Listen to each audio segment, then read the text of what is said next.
Hello guys, welcome to Voice of Lola Day. So today I'm working on this special look. It's for a civil wedding. It's a civil wedding look, and yeah.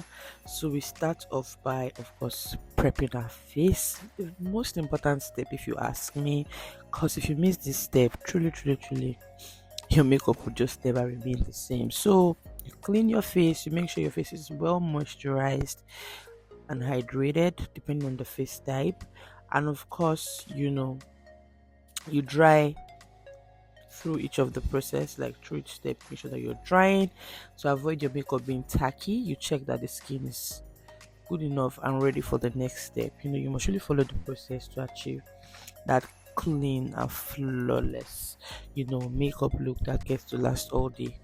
We jump straight into foundation, and I found it very cool because I made a mistake, and of course every mistake you get a chance to learn how to fix them.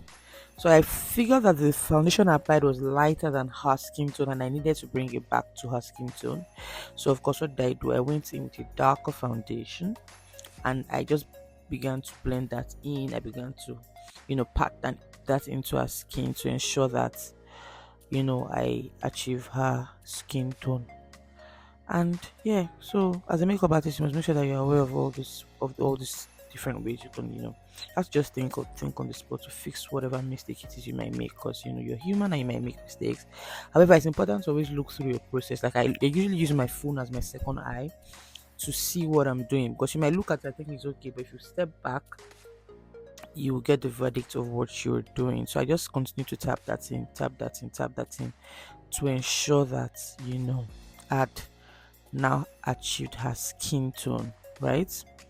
Continue to tap that in, gently tap that in, gently tap that in, and voila, we got our skin tone. So, of course, went in with blush. I did a mix of orange and red, orange and red blush, and I just went that in to bring some color back into her face, you know, gently get those cheeks popping, right? So yeah, I continue to add more color.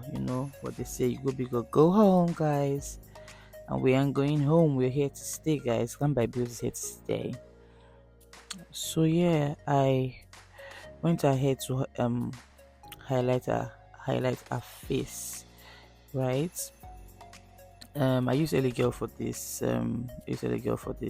OG Ellie Girl.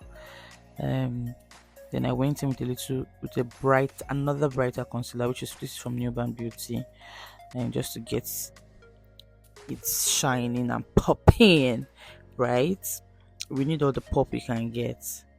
So yeah, that brought in a lighter shade, which was actually very cool for the look that we're trying to achieve. So she had sensitive eyes, so you just have to keep asking your client to know, just try to make them feel comfortable, what works for them. You must always engage your client, that is very essential. So yeah, we continue to get contour the face. This was me trying to bring back color to her face, darken the parts that need to be darkened, and of course brighten the parts that need to be brightened to get that perfect, flawless, natural look. That's just simple look, right? So yeah, enjoy the rest of it.